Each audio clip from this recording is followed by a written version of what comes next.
Policemen and Lumads were locked in a commotion last July 23 at the UCCP Haran compound in Davao City. The cops tried to enter the compound, but the Lumads prevented them, leading to a clash that left several injured. Tensions eased when Davao Vice Mayor Paulo Duterte arrived and intervened. Authorities wanted the around 700 Lumads staying in Haran to return to their homes in Talaingod, Davao del Norte. Police adds they were only carrying out an order from the DSWD. But none of the Lumads opted to go home.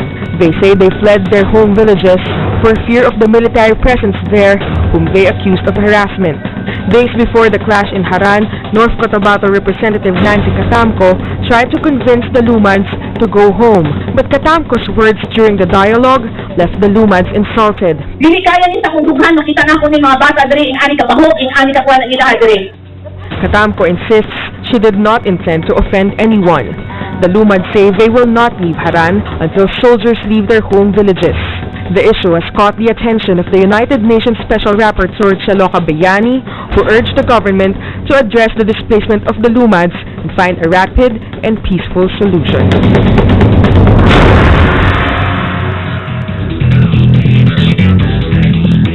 The displacement, so-called displacement of indigenous peoples, is unfortunately a familiar narrative. Many Lumads face constant threats to their homelands for various reasons, among them long-standing conflicts, increasing military presence, and business ventures encroaching on their ancestral lands. The plight of the Lumads from Talingod, Davao del Norte highlights this complicated problem that needs to be addressed as soon as possible. Our question, how can the Lumads resolve the issue and return to their homes peacefully? With us in the first part of this program is North Cotabato Representative Nancy Catamco. She is also the chairperson of the House Committee on Indigenous Cultural Communities and Indigenous Peoples. And joining us on the line is Bayan Muna Representative Carlos Zarate. We'd like to start with Representative Carlos Zarate. Are you there, sir? Yes, Tina. Good evening, Tina. And good evening. Thank you for taking our call. I understand you're on your way back here, sayang, no? What was your business in Davao, and were you able to meet up with the Lumads still at the UCCP Haran area? Yes, Tina. This afternoon, we have the relaunching of the Solidarity Action Group for the Indigenous Peoples and Peasants, or SAGIP, no? This is a relaunching because this group was actually originally founded in 1994 when the Lumads from Talaingod first evacuated here in Davao City and sought sanctuary at the UCCP Haran. No? So this afternoon, together with some support groups from the academe, church organizations, from professional organizations here at the Redemptorist Parish in Davao City, there was a relaunching of this SAGIP organization in order to help the struggles of the Lumad, no? Especially in the issue now that confront them why they are back in Davao City, specifically at their sanctuary in Haran, no? As to the issues of militarization, forced recruitment into paramilitary groups like the Alamara, and encampment of their schools, no? Schools established by the Lumads themselves. Opo. Earlier on, I think in 2 months earlier on, we talked about that school setting where supposedly the Department of Education had shut it down, but on the day of the interview with Yusek Umali, he says it has been opened. Is this true? And what is ongoing now in that school that was shut down? That is true, Ms. Tina. Tama po yan, ano? Naibigay na po yung mga permits, no? Na kinakailangan ng mga eskwelahan ito. Ito yung mga eskwelahan ng Salugpungan Nagtatano Schools, no? Na itinayo mismo ng mga Lumad na yung Mindanao Interfaith Services Foundation Schools na itinayo naman ng mga religious groups, no? So naibigay na yung kanilang permit na pwede na silang mag-operate uli. The problem only is that they cannot yet go back, no? Especially these Lumads who are now evacuating or who are now sanctuary at Haran, dahil nga hindi pa rin nare-resolve yung issues na nare-raise nila. For example, as to the forced recruitment, no, sa paramilitary group or into the Alamara, Bagane, or Capgus, at yung harassment sa kanila, lalo na sa mga leaders nitong members ng organizations ng mga lumad dito na nag-evacuate sa Davao. Sino po ang parang nagiging moderator nitong issue na ito to be able to resolve it peacefully? Yung UCCP through its bishop is claiming na this is a sanctuary for them because hindi sila makabalik. Merong bang mga tao dun sa loob ngayon na gustong bumalik na maaari yung tulungan na makabalik? Actually, Ms. Tina, yung gusto namang talagang umuwi ay nakakauwi sila. And this much was the findings of Dr. Chalo Caballani, no, the UN Special Rapporteur on internally displaced persons, no, during his engagement with the LUMAD. In his exit statement, he said that those who want to go back to their communities, they're allowed naman to go back. No? The only problem is, when they go back to their communities, they will go back again to Haran dahil tuloy-tuloy naman yung harassment sa kanila. So, as of now, tuloy-tuloy yung engagement, no, ng, for example, Davao City Mayor Rodrigo Duterte as the chair of the Regional Peace and Order Council. I know that he's doing everything, no, in his own little way, quiet way, to resolve these issues, no, by engaging the different agencies, both government and private, para nga mabigyan ng solusyon itong problema ng mga lumad na nasa sanctuary ngayon dito sa UCCP Haran. Opo, at ang solusyon na hinahanap nitong mga lumad na nanatili dyan sa UCCP sa Haran ay umalis ang presensya ng militar at saka yung sinasabi niyong milisya na Alamar. Ito ba ang nagbibigay takot sa kanila?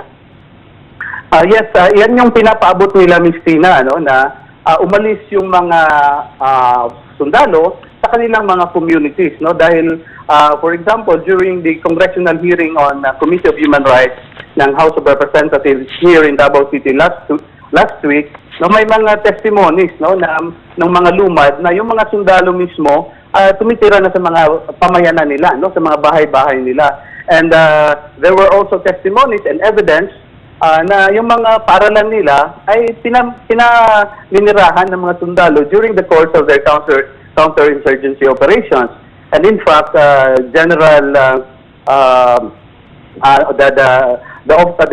or the officers here in Mindanao of the ASP, no, inamin nila na they sanctioned even one of their units, no, na patunayan na inoccupy yung isang eskwelahan sa Compostela Valley Province. So, yun yung demands ng mga lumad, no, the assurance that if they go back doon sa community nila, wala na yung mga sundalo na nanghaharas sa kanila and they will no longer be forced na re-recruitin doon sa paramilitary groups like Alamara. Yung Alamara is a paramilitary group organized by the military?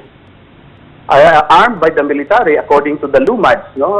And although the military, during our congressional investigation here, denied it, but their justification is that these are members of the Capgus, no? But just the same, ang sabi ng mga LUMADs, and even Mayor Duterte is saying this, no? Itong mga Alamara are armed by the military to join them in the counterinsurgency operations. Meron and yun yung Yes, go ahead, sir. Go ahead. I'm sorry to butt in. Go ahead. Yes, and ito rin yung mga sinasabi ng mga LUMADs na during our committee investigations here, no, na there are only two choices for them, no, to join the Alamara or they will be considered NPA, no. So kaya nag-evacuate sila rito dahil ayaw nilang malagay sa ganung alanganing situation, no, na kung hindi sila sasama sa paramilitary group like Alamara, they are targets because they will be considered as rebels. Meron ho bang rebel presence dyan, NPA, sa area na pinagmulan nito mga 700 LUMADs na nasa UCCP ngayon? Hindi naman ho, hindi rin dinay ng mga LUMADs yan, no, na yung mga rebelde na yan, yung mga NPA, talagang itong ano naman talaga, Compostela Valley, maraming rebelde dyan na dumadaan, no?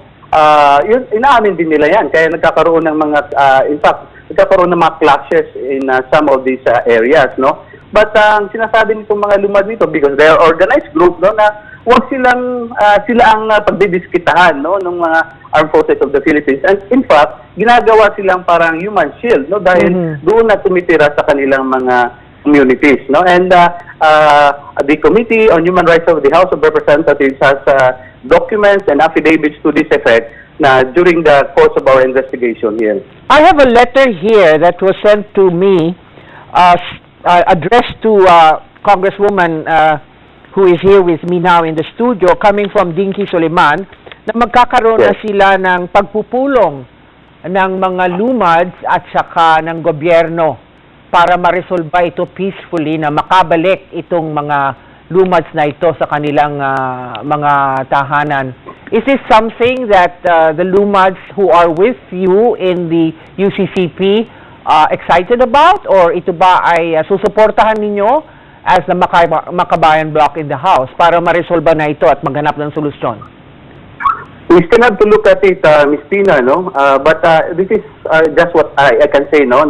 Kasi in the past naman, si Secretary Soliman din has been issuing statements na hindi totoong may mga evacuees, ginagamit lang yan sila, no?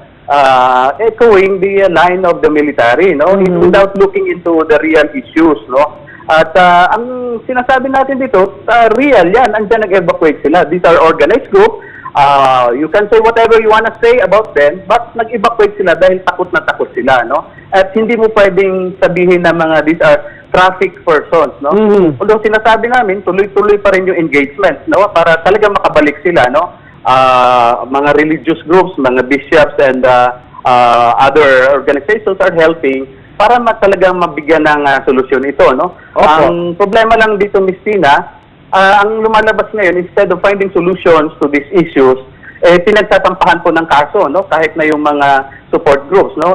May isang madre na sinampahan ng kaso at for trafficking daw of persons, may dalawang pastor, and lately, even ako ay sinama na doon sa pinaila ng kaso ng serious illegal detention and child abuse, no? Although I was not in Davao when Congresswoman Catamco and the police raided Haran, no? Para paalisin yung mga lumad doon, no? But in that incident, sinasabi na kasama ako doon at ako yung nagbabantay sa Haran, sa gate, kaya kasama ako sa serious illegal detention and several others, including former Bayan Muna Representative Joel Berador. Sir, yung issue po ng mga kababaihan at mga bata na naroroon sa loob at yung mga saklolo, as I understand it, saklolo na hiningi ng mga kamag-anak nito, mga bata at mga kababaihan na sila ay nandun sa loob, ay may tungkulin po ang gobyerno na tingnan ang kanilang kondisyon at tingnan kung anong tulong po. Kayo po ba ay bukas sa pamamaraan na ito na sila po ay tingnan at bigyan ng karapat-dapat na tulong, medical man yan o psychosocial, ang DSWD para po sila ay magkaroon ng mga kaliwanagan so anong nangyayari lalo na sa mga kabataan po, sir? Last question ko po yun. Yes, I think, Ms. Tina, bukas naman. In fact, I understand, no? Even the city government, regular na nagpapadala doon na medical team, no? To check on the situation of the lumad, especially the women and children, no? Yun nga lang, ang sinasabi ko lang, Ms. Tina, no, na dapat palagi in consultation ito with the leaders of the lumad, no? Dahil yun yung customary nila. We cannot just impose on them, no? Ano yung gusto natin. At ngayon, sa tingin ko nangyayari yan, at regular naman nagpapadala, no? Ng city government ng mga tulong and even yung sinasabi nga nating check-up, lalong-lalo na sa ating mga kabataan at mga kababaihan, Ms. Tina. Thank you very much for your time, sir. Next time we should be in the studio talking to you. Maraming salamat po. Okay, we have in the studio now the object of the news items that I've been reading for several months now. Yes. Your effort in trying to go to this UCCP, this is the United Church of Christ of the Philippines, and it has been, from what I read, a venue for people, displaced people, and they take care of them. You decided on July 23, which is a few days before the SONA, to bring the DSWD and the police to the area to what? To rescue and to bring them back So, without talking to any one of them. no, I think the word is not, I decided, but this is an interagency efforts, no, of the government agencies concerned, like the DSWD, the CHR, the Commission on Human Rights, the the NCIP, National Commission on Indigenous Peoples. Then during the interagency meeting, we have also there the defense, the NBI. That means the defense, the military was there. No, the civil defense, no? The civil defense, the PNP, of course, and then we have also there the DOH, no?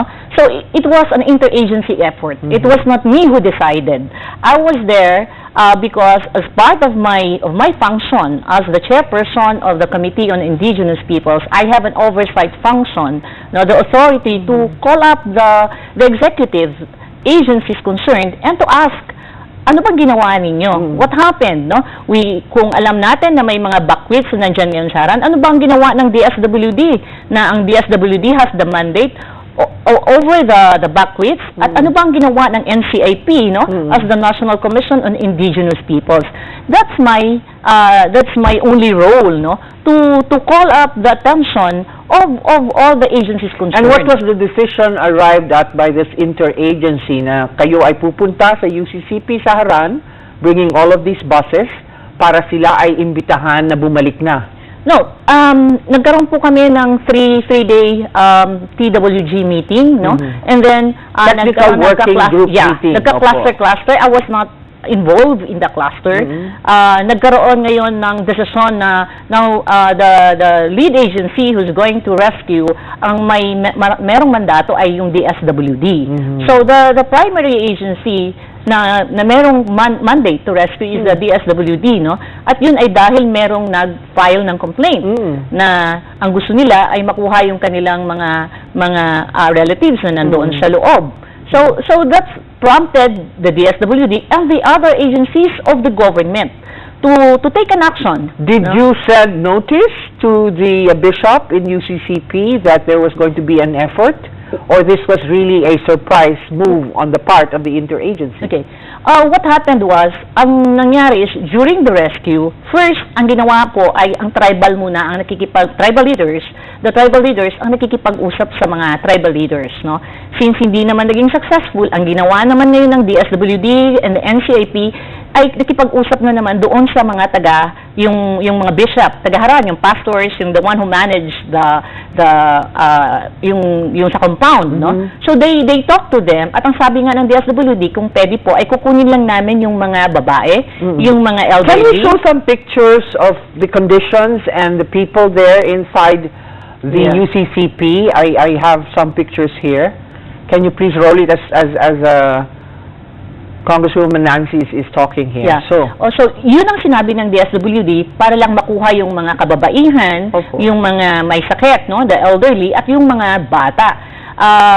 Pero they resisted it. That's why... Who resisted? The organizers. The UCCP. The UCCP, kasama po doon, and the organizers, no, behind yung nandoon sa loob ng Haran. Who are the organizers? The organizers, there are the PASACA, the SMR, Bayan Muna, kasama po sila. Pati po yung... karapatan, no? They're the organizers.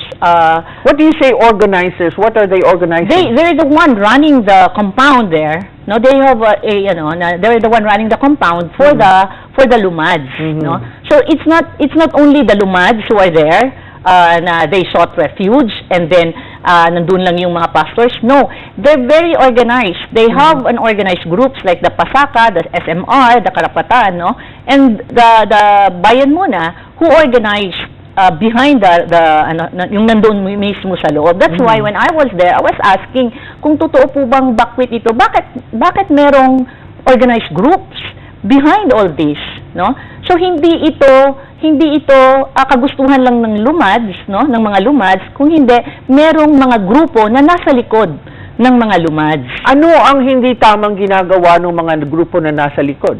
No, Na for you to become suspicious, meron silang ibang gustong mangyari? because I think, Ma'am Tina, no, the shortest distance, no, between 2 points, yung sa concern at sa solution natin, no, ay yung tatawagin lang natin yung the proper authorities. Like for example, itong mga grupo na to, alam kung totoo nga backwits ito, alam naman po nila na ang may custody nito or may authority to have custody over this backwits is ang DSWD. I mean, at least kahit paano pinaalam sa DSWD, pinaalam sa NCIP, pero nung nandun ako, ay ang sabi nga ng NCIP at ng DSWD, hindi sila pinapapasok sa loob. Pati yung Commission on Human Rights, because I asked the Commission on Hindi Human sila Rights. pinapapasok, ilang beses nila gustong pumasok at saan sila humihingi ng permiso sa UCCP o sa bayan muna o sa No, karapatan?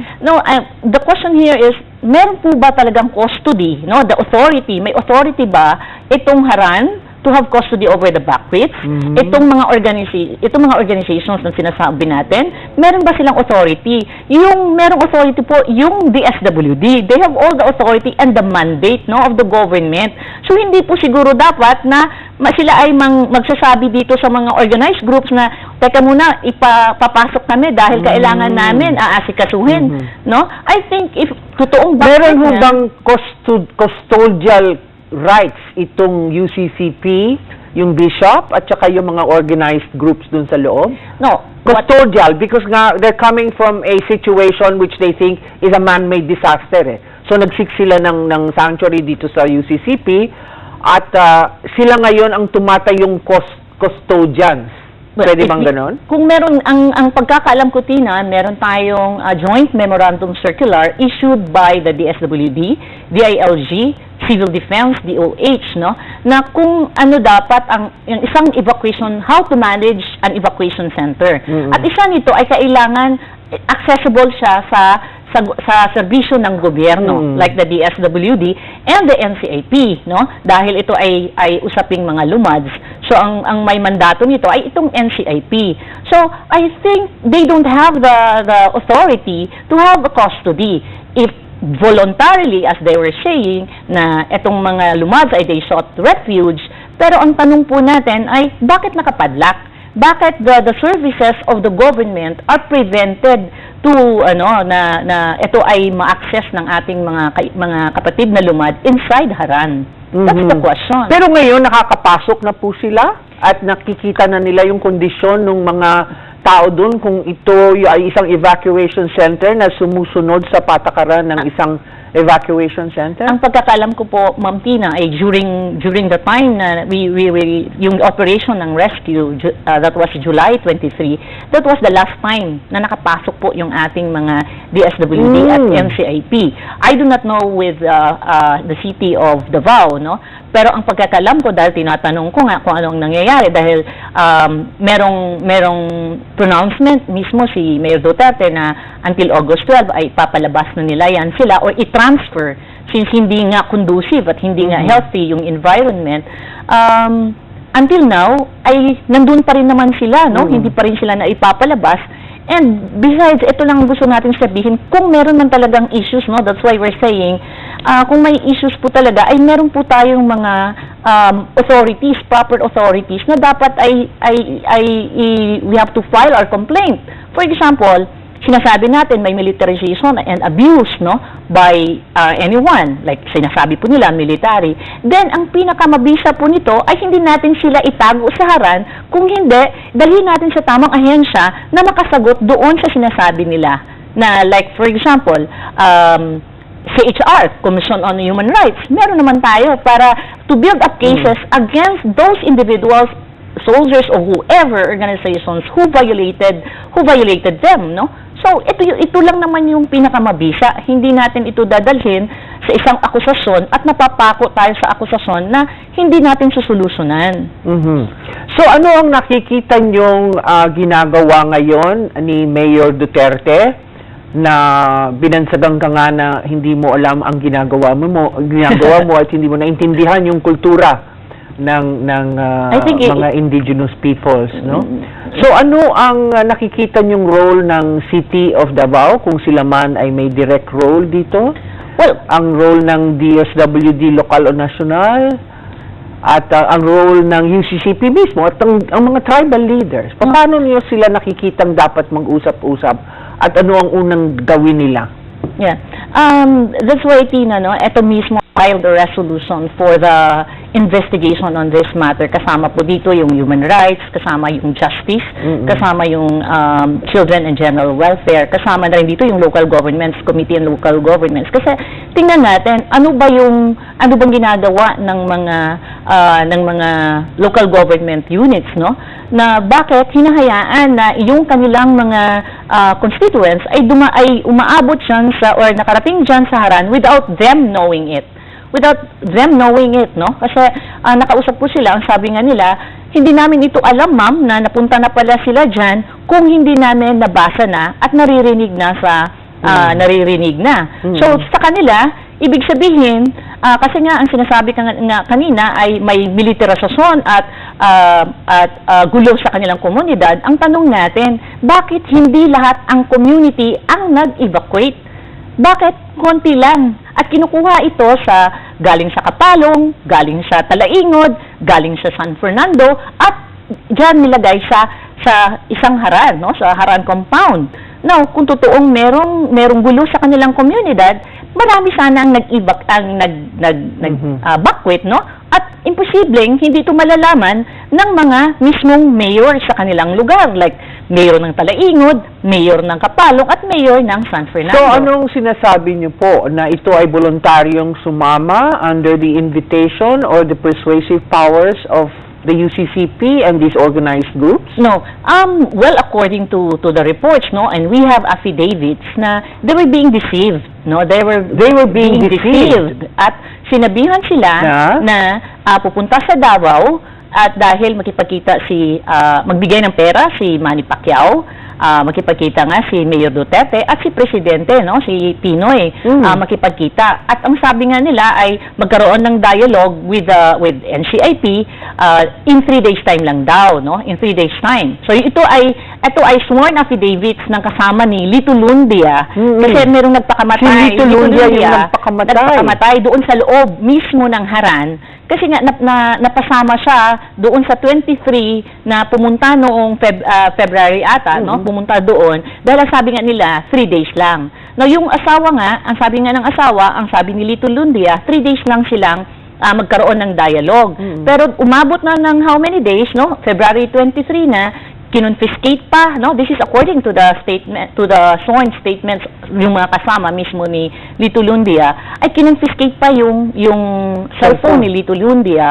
And na-depress si Lito Lundia kasi hindi na nga siya makatawag sa kanyang asawa, no? At ang paalam niya ay 3 araw lang. So ang tagal na niya. So kaya nagpakamatay siya mismo sa loob ng Haran, no? And sabi nga nung mga kasama niya, no, sa sworn statements nila, sa affidavits nila, kung hindi siguro namatay si Lito Lundia, hindi kami makalabas doon sa loob ng Haran. So doon sa original na pumasok na sinabi mo ay sa iba't ibang lugar na nanggaling, ilan na ang nakalabas o nakalalabas bila at nakakalabas ba sila at their free will at bumabalik rin sila? Ang nalalaman natin, yung 23 na kasama ni Lito Lundia na nakalabas, yung nagbigay ng sworn statements, may 4 na nagbigay ng sworn statements, affidavits, yung 3 ay inabduct ngayon, no, ng mga NPAs, yung isa, bago lang nila na pakawalan dahil matanda na. So, ang iba, ay nandoon ngayon, no, sa kanila. Pero nabalitaan ko, nagpakamatay rin ng asawa ni Lito? Yeah. After the death of Lito Lundia, February 23, inuwi siya doon sa kanilang bahay. Yung asawa niya, no, na si Tata, after how many months, mga May 14, nagpakamatay na rin yung asawa. So, meron pong 4 na naiwan na mga anak. Now, itong sasabihin ko sa Tina, kung totoong nag-backquit etong si Lito Lundia, kasi nga natakot siya dahil may militarization or ano yung sinasabi nila, no, as claimed by these groups, bakit naiwan si Tata na nandoon sa bahay nila, no? At hindi sumama sa kay Lito Lundia kasama ang mga anak na nag-backquits. Bakit si Lito Lundia lang? Because they were being deceived, no? Niloko sila, na sinabihan sila na meron lang dialogue for 3 days at bibigyan kayo ng 5,000 Ang daming pesos. kwento po nitong Ang dami po talagang kwento na itong sana. kwento na ito na kailangan natin ipalabas at maikwento man lang sa inyo. At sundan nyo yung mga nangyayari. No? We will pause for a break. You can join this discussion. You can join this discussion on our question of the day. How can the Lumads, these are indigenous peoples, resolve this issue and return to their homes peacefully? And you can send us your comments through ANC Alerts on Twitter or through our Facebook page, ANC Talkback. Stay with us, please.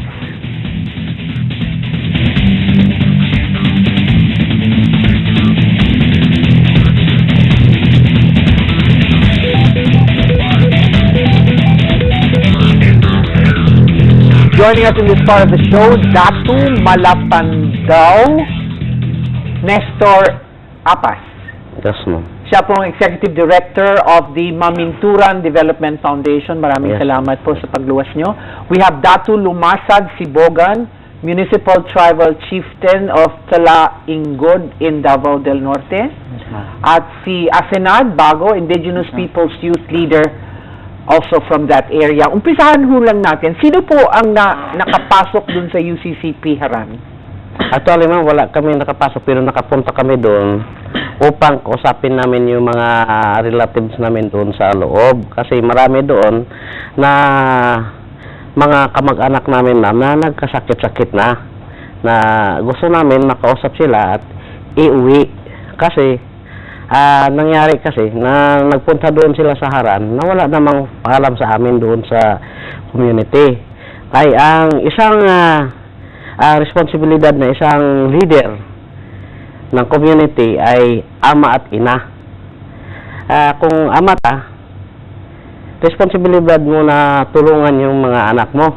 Kaya yung nangyari ngayon, bigla lang sila nawala, kusa lang silang umalis na hindi namin alam, na alam namin nandoon na Saran with the organizers, mga militante at saka yung iba pa mga organization. So, nung nagpunta kayo doon, pinapasok naman kayo at nakausap niyo yung mga kamag-anak niyo? Wala, ma'am, doon lang sa gate. Doon lang sa gate kasi Nakita niyo sila? nakita namin, ma'am, na doon sa gate. Pero sa hindi pa kami napunta doon, ma'am, marami nang nakaalis doon, naglayas, tumakas, ma'am. Doon sa mga nakapasok Oo. at lumabas? Nakataka sila at kinuwento sa amin ang sitwasyon nila doon sa loob. So, ito ay tumakas, hindi ito malayang umalis? Tumakas Sila. At ano yung kwento? Sinong gusto? Gusto mong ikwento kung ano yung mga naikwento sa inyo? Ikaw po? Kuan, ma'am, about sa mga parente na mo di sa Haran, ma'am. Pariente, mga kamag-anak. Opo. Kamag-anak. Na gusto na sila manguli. Gusto na nila Kasi umuwi. Ginapugngan nila sa taga-Mississippi nga dili ibinta nga mo pauli sa mo ang lugar. Kung tinuod man, ma'am, nga doon ay military session. Opo. Na- Kung totoo man ito Totoo. ay military Doon na may session. mayroong bakwete center sa barangay, doon ay mayroong bakwete center sa municipal. Bakit nandoon sa Davao? Ginabanggit nila pagbarog sa Yutang Kabilin. Mayroon bang Yutang Kabilin sa Davao? Ano po yun? Mayroon bang Yutang Kabilin nila sa kanila sa Davao? Nandoon sa Talaingod yung Yutang Kabilin. Bakit ito man magsabi ng mayroong pagbarog sa Yutang Kabilin sa Davao? Tayo sa Calutis, Davao. Opo. Dapat dito sa Talaingon, mubarog siya Yutang Kabilin kahit doon na dito ang Kung Yutang Kabilin. ang sinasabi po niya, kung meron mang military station doon o may problema sa pagre-recruit ng mga alamara, Oo. ay bakit sila, kung evacuation yun, dapat doon sila nag-evacuate doon sa malapit sa inyo, hindi nilipat sa okay. So ano ang pagkakaalam mo dito sa nangyayari? He is 18 years old at siya ay isang estudyante dun sa isang paaralan na ikinwento namin noon na isinara ng DepEd at binuksan naman. Ano yung kwento mo? Anong pagkakaintindi mo sa nangyayari dito sa UCCP po? Yes, ma'am. Nung sa una, ma'am, ako po ay estudyante sa Sagpungan, ma'am. Dahil bigla lang akong tumakas, ma'am, dahil alam ko na hindi maganda yung tinuturo sa amin, ma'am. Anong tinuturo? Ito yung isang paaralan na Sharia? Hindi.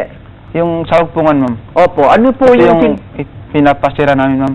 Opo. Dahil tinuturuan kami sa kung paano mag-attach ng detachment, ma'am. Kapag wala kaming klase, ma'am, sasama kami ng mga maestra, ma'am.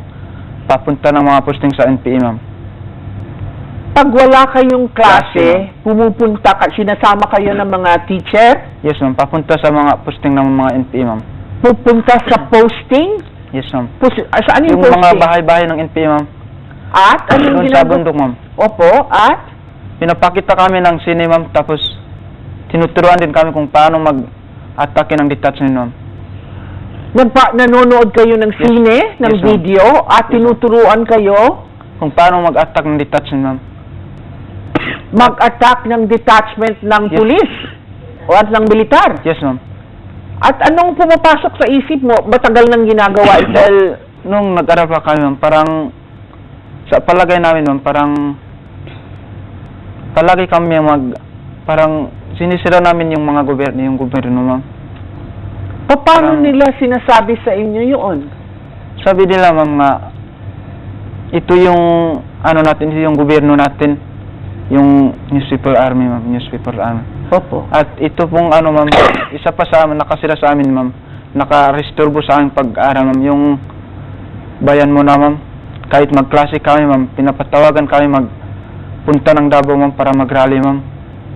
Ang bayan muna, Yes, itong ma'am. itong grupo ang party list. Yes, ma'am, para Opo. mag-rally ng doon sa Kidapawan, ma'am. Mag-rally sa Kidapawan. Yes, ma'am. Ano ang issue nung rally? Yung palagi kami magsinggit, ma'am, na palayaso ng military, ma'am. Pinapapunta kayo sa Kidapawan, Yes, ma'am. malapit ito sa lugar ninyo para mag-rally. Yes, ma'am. Ang rally, ang sinisigaw nyo, alisin ang militar. Yes, ma'am. Palayaso ng military, ma'am. So, ikaw ngayon ay wala na dun sa paaralan? Yes, ma'am. Kaya nga bigla akong tumakas, ma'am, dahil alam ko na hindi maganda yung tinuturo sa amin, ma'am. So, paano ka nakatakas? Hindi ka hinahabol ng NPA ngayon, nanonood siguro sila ngayon. Kaya paano ka nakatakas? Ma'am, kaya nga nahihirapan ako ngayon, ma'am, dahil hindi na ako makaaral ng mabuti, ma'am, dahil hindi ako pwede makaaral ng ma'am, ng elementary, ma'am, dahil walang card, ma'am, at saka diploma, ma'am. Opo, Kaya gusto sana akong mag-aral, ma'am. gusto mong mag-aral. So, ano ang nangyari ngayon dun sa sitwasyon ng paaralan? Bukas na ulit, di ba? Bukas ang eskwelahan, ma'am, at saka yun ang pinag-isipan namin ngayon na dapat mag-comply sila ng free and prior informed consent kasi requirement yun sa isang project ng government or private project na pupunta doon sa loob ng ancestral domain.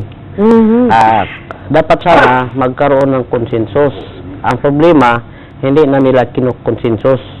Ginagawa nila ng paraan, bawat community magkuha lang ng ilan-ilan tao, dalhin doon sa harang, gawa-gawa na sila ng mga declaration na labag sa batas pangkatutubo.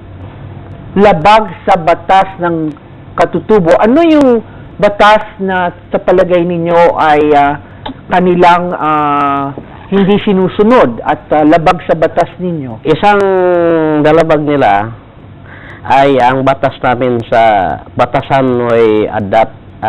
Ibig sabihin yun, leadership integrity. Opo. Na sa amin tinatawag ni lungan to salwal way punggisan to salakay. Ibig sabihin, kinunan kami ng lahat ng mga karapatan namin bilang isang leader sa community at kinuha nila upang kami mawala sa landas nila. Kaya nga ang katumbasin, ma'am, ay kamatayan kung doon sa community. Ang kabayaran doon sa ginagawa nila. Napigpunggis ka sa lakay way pigluungan sa salwal. So, meron ho ba sa mga tribal leaders ninyo ngayon, ang henerasyon ninyo, ay nagkaroon ng mga hindi kanais-nais na nangyari sa kanila? Sila ba ay sinaktan? Ano ang nangyari? O sila ba ay umalis na sa kanilang mga tinitirhan ngayon? Ano ang nangyayari sa kanila? Ang nangyayari, ma'am, kahit doon sa sinasabi nila na sityo Basagan, hindi man lang umalis yung tribal leader, andoon pa rin yung tribal elder doon na si Manuling Tingkas. Ngayon, ang ginagawa nila, nagdala sila ng taga Basagan, binigyan ng ini-appoint na lang na tribal leader. sa Tugo Way Bagti na doon sa customary law namin, ma'am, yung proseso sa pag halal ng isang leader is hereditary. Dapat magkasunod yan. Kung buhay pa ang tatay mo, yung anak hindi pa pwede, o kapatid mo. Kasi buhay pa ang leader. Ngayon, si Manoling Tingkas, buhay na buhay, andun ngayon sa Sitio Basagan. Kung pupunta ka sa may haran ngayon, mayroon ng dato doon na nagtayo, bilang dato ng haran. Dato na siya, na walang dumaang proseso. Walang dumaang proseso. At hindi siya hindi niya na-inherit. Hindi. Oy, oo. Katulad nito, ma'am. Opo. Sa sitio na Silaban, ang dato doon ay si Dato Pugsing Bubunan. Ngayon, mayroong silang tinatawag na dato na si Dato Kailo. Dato Kailo is parang ano lang doon, utusan lang ni Dato Bubunan, pero ngayon nagiging dato na doon. Sino ang gumagawa nito? At para sa anong intensyon? Ang gumagawa yung ma'am, yung organizer doon sa harana, yung mga militant group. At saka yung iba parang pang, nag-a-appoint sila ng mga datu-datu, ng mga leader-leader na kasapi nila. Kasapi nila. So kayo ngayon, sino ang binibigyan nyo ng tiwala? Gobyerno, militar, pulis, simbahan?